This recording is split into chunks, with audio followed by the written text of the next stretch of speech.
Welcome back to another Wednesday on the Pagan Perspective. I'm your Wednesday host, Yucca, and this week we have an awesome question or topic, which is how to incorporate environmental consciousness into our spiritual practice. So, our question comes from Emma. I will put the exact wording below, but basically, it is just as I said. How do we do that? So, this is a huge one, and I've been thinking about what to actually include in this and not include in this because it's so big. Um, Also, happy Earth Day. So, the day of recording this is actually Earth Day, and I think this is the 50th anniversary of that. But to jump into the topic, for me, the excitement around it was because being a pagan, for me, the center of it is that it is earth based or nature based or um, not just. I hesitate because earth, yes, but not just about planet earth, but about being part of earth. um, and that's for me the core of being a pagan is my relationship with nature and the rest of the natural world, which I am part of and that humans are part of. So sometimes our vocabulary around natural versus human made may not always serve us and be very helpful. So that's actually jumping into the first point that I wanted to talk about. And that is our language and the way we frame how we think about the rest of the environment. So when we speak about it as though it is separate, that the environment is one thing and humans are another thing, or that there is natural and unnatural, and everything that's human is unnatural. I think that creates a separation between us and the rest the of the biosphere, the rest of everybody else. And it's not true, right? We are fundamentally connected, we're part of the same system. You can't remove humans from ecology because we are part of ecology.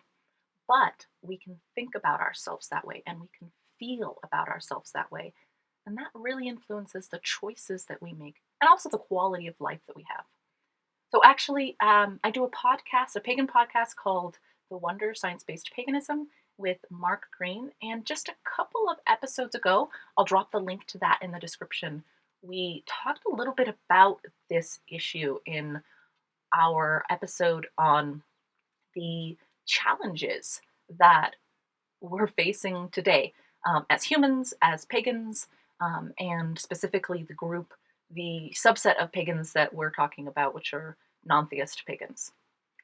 So, but going back to the vocabulary, I think that the choices of words that we have, the way that we frame it, can either exaggerate our sense of disconnect and thus our um, lack of responsibility in terms of how we relate to the rest of the biosphere, or we can strengthen that connection. So, some of the things that I have been personally working on is I've been trying to remove um, on planet Earth from my vocabulary because that makes it sound like we are just on this rock and that we're somehow not part of this rock, but we actually are. We are pieces of Earth. We are collections of Earth um, that gets to move around and gets to see itself. And not just Earth, right? The solar system, the galaxy, the universe. Earth is just our closest, most local, or you could actually go even more local and say our local ecosystem. So our particular biome, our local ecosystem that we are part of, and we're pieces of it, walking around, seeing.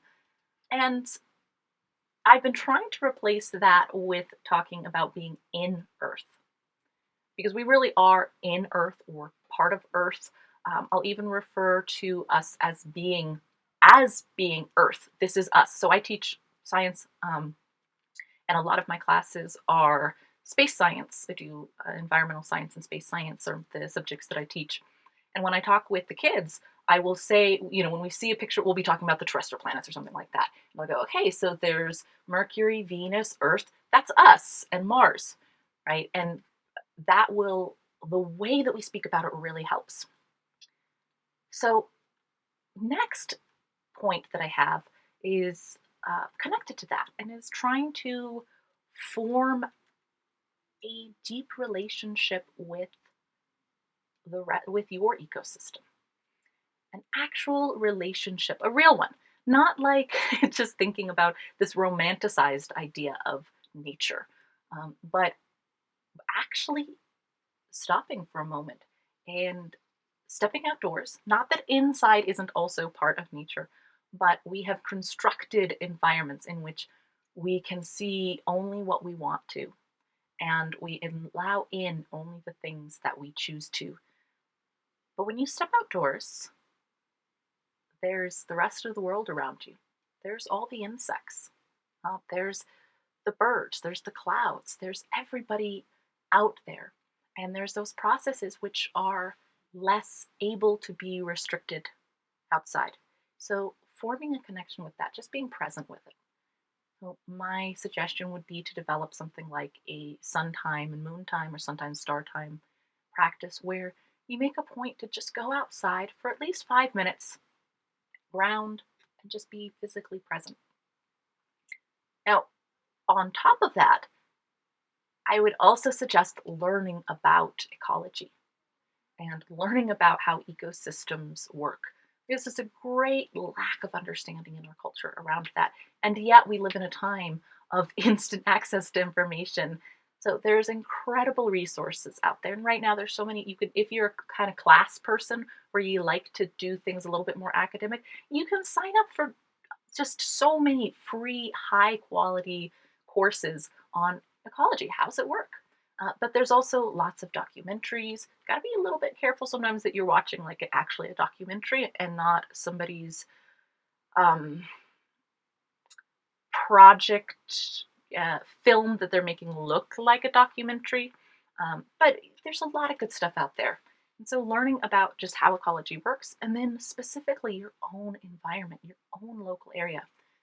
And that knowledge, so the understanding, and then the emotional and experiential relationship combined with purposely changing the linguistic and mental framework that we use around environment can go so far into helping us to connect.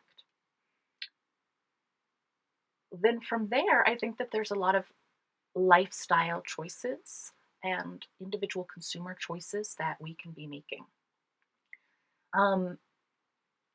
Now, there is some caution that I would put out there. There is a trend right now, a very, very popular trend, and I've kind of beat it around the bush on this topic a few times. But I think I should be a little bit more straightforward on it this time. Where there's a big movement that would like to convince us that the solution to all our environmental woes is to just stop eating a particular product, which would be meat. That meat's somehow terrible for the environment, and that it's meat itself, not how the environment is being, not the system. They're not looking, maybe some of the individuals, but not the whole movement, which is backed by some pretty strong corporate interests. Although I do think that the majority of the people involved, hearts are really in the right place. But this easy solution of just don't eat this one product, right?